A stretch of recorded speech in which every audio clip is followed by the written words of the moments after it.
is on pencil chipping. And what I mean by this is, as you can see, this area of the plane. So I know you've heard of chipping in terms of armor models or something like that. It's the same idea, but I'll get to in a second how this is a little bit different.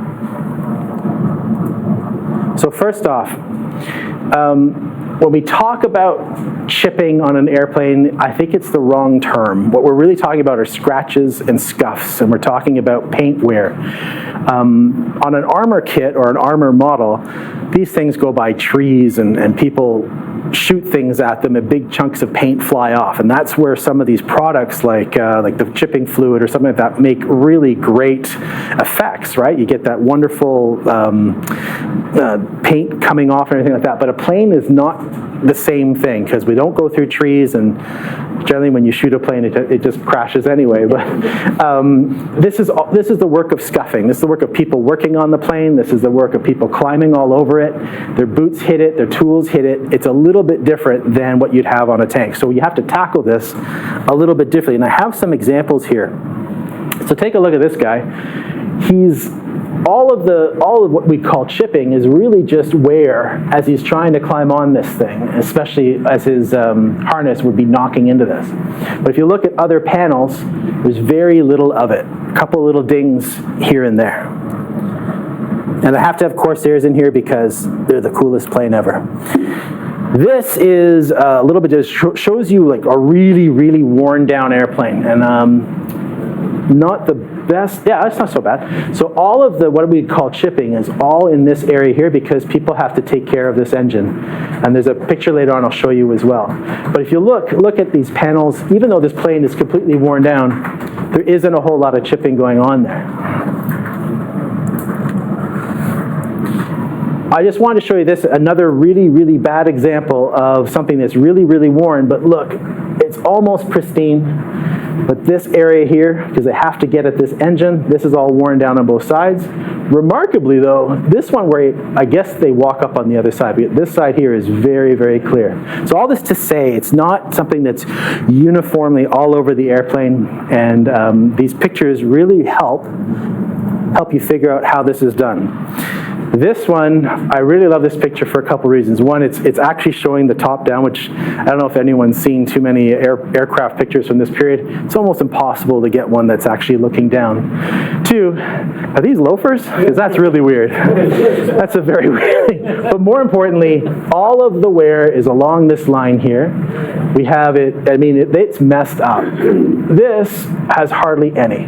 And if you look down the wing, it was the same thing. So I love this picture, and this is in the jungle in the South Pacific. So this is not the most ideal environment to be doing this type of work, but still, the paint was actually remarkably tough. Now, I say that for this airplane. There are exceptions to this. So there are some Japanese pictures you've seen of Japanese aircraft where these things, like none of the paint stuck. It was really, really bad. So I'll get to it in a second, but you're going to want to have a really, really, really good picture. So just to summarize, a lot of products and techniques for actually chipping the paint, but aircraft are different, the materials are different, the paint was different, the metal was different, and these guys were scuffing as opposed to big chunks of paint flying off. But your particular model on a particular aircraft, take a look at the picture. Maybe that picture tells you a slightly different story. So, using pencils. I'm sure that everyone in this room has heard of using a Prismacolor silver pencil to chip your airplane, and I heard it too when I first got back into the hobby. I think one of the older guys said, "Yeah, you gotta weather that thing when you use a pencil." So that's what I did. I got myself a pencil, and I made sure there was chipping from top to bottom of that airplane. It was wonderful, and at the end, I looked at it and I said, "What did I do? This is absolutely the wrong way to do it." I'm going to show you a great picture. This is a guy named Steve Hustad. I met him in Heritage Con, and this is his Betty. Now this is 72nd scale, and look at that, how detailed that chipping was just in certain areas. So it wasn't throughout the airplane. This airplane doesn't have measles. It's really tight, and that type of chipping can only be done, it's almost like a snooker player or a 9-ball player, 1, 2, 3, sharpen, 1, 2, 3, sharpen. And that's how he does it, to keep it that small. going back to this picture again, I just wanted to show you how I was tackling this. You see all the wear at the bottom. It sort of gradually works off at the top, and my theory behind that is less and less people are using that area of the airplane as they're walking. By the time you get to the front, only the pilot is walking in there. And so that's where I ended up. And this is a combination of Prismacolor pencil and AK pencils. And in both cases, I really, really sharpened them. I used a buff color to show sort of a scuffed olive drab. I used a gray color to break down the walking path. And then at the very, very end, I used a little bit of Pacific dust just to blend everything in to make it look like people with very, very dirty footwear were walking on this thing. What I didn't want to repeat is this picture, okay? So that's measles. We don't want this. This is my model, by the way. I'm not making fun of anyone. But if you have a very good photo reference, you can avoid this. And I know it's like the automatic thing you want to do is just put the chipping everywhere at the corners of all the panels. It just doesn't look right at the very end. And there's another video of mine that you can take a look at, which shows me actually doing, so you see the sort of technique. The technique isn't hard. It's making sure you have a sharp pencil and a good photo reference, and the rest really, really does itself. So that's all I have for you. It's a very, very fast presentation. If you have any questions on the chipping or any other general questions, the floor is open. Yes, sir? Chris, can you go back to the Air Cobra photo? Sure. Mr. Loafers? Yeah. Yep. Right behind the prop, there's that square with lighter gray paint. Yep. Because I do armor, I'm interested in what would cause that. Is that just a number being painted out? I would say that was probably patched over from another squadron. And they did that so when one squadron upgraded to a different aircraft and they had some left over, that might have gone to a different one. See, if I was into model aircraft, I would... That's why you're here, though. Yeah, I want you to do something like that. Yeah. Or you, Chris. For sure. And even if you go back to this one, where is he? That's right up your alley, Greg. Yeah. Right there. Now that thing is at its very end of its service life, I'm sure. Now, because I do armor, I would be really tempted to dirty up the canopy. Yeah? I noticed that like most airplane modelers, they like nice clear canopies.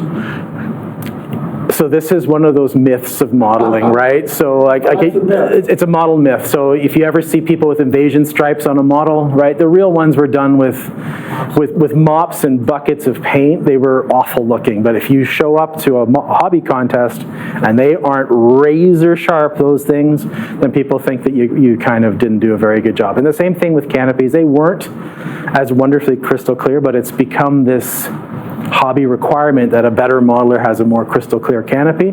My suggestion is to say, even include a reference photo and just say, I purposely did this to make sure that it looked like the real thing. Thanks, Chris. Yeah, no worries. Anybody else? Yeah? Did you talk about your technique for painting the cockpits? Sorry, we came in late and disturbed your group. Did you review there's one video that you had. Yeah. Where you talk about painting the cockpit. Yes. Did you talk about that today? I didn't. Oh, well, maybe is that something you could do? How do you paint your cockpits? Yeah, very good. In 5 words or less. So the one, I think you're talking about the F-14 video? Yes. Yeah. Where you used the gray wash? Right. Yeah. So in that one, I'm always looking for something that's easier, something that's cheaper. You don't have to pay $30 for an aftermarket bit if you can actually do a good job yourself. So the whole crux of that video was how close could I get to one of those 3D cockpit sets? And the problem with what I'll call modern, but these things are now 60 years old. So an F-14, F-15, F-18, they're not modern, right? But to me, they're modern. Is the panels, they're little black panels on the armrest, and there would be a gray piece of like they're separated by a little gray strip. Very difficult to do on a model, right? We just want to paint that thing black. So what I did as a little different was I glossed it all up, and then I used a gray wash to hit that, and it would just soak gray to really separate all of those individual panels. I think that was a sort of kernel of fun in that particular video, which made it super easy. Yeah. And it doesn't have to be an exact gray match either, because your eye is going to fill that in for you. I thought that was very helpful. Thank you. Good idea. Anybody else? No? Straightforward enough? How long would it take you to do that, Chip?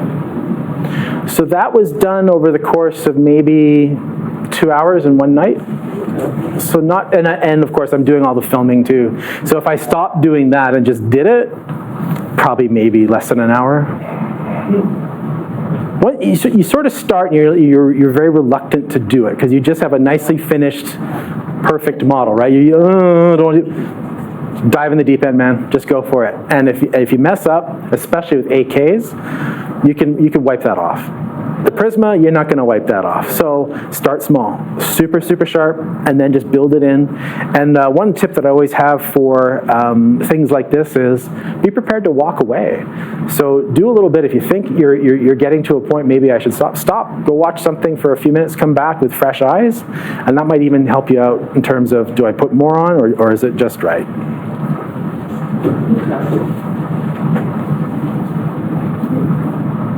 Yes, Ian? Where do you get your haircut? It's on Maryvale Road. It's called Top Cutters. There you go. Okay, well, thanks for coming. If you have any other questions, I'll be up here at the front, and nice to meet you all.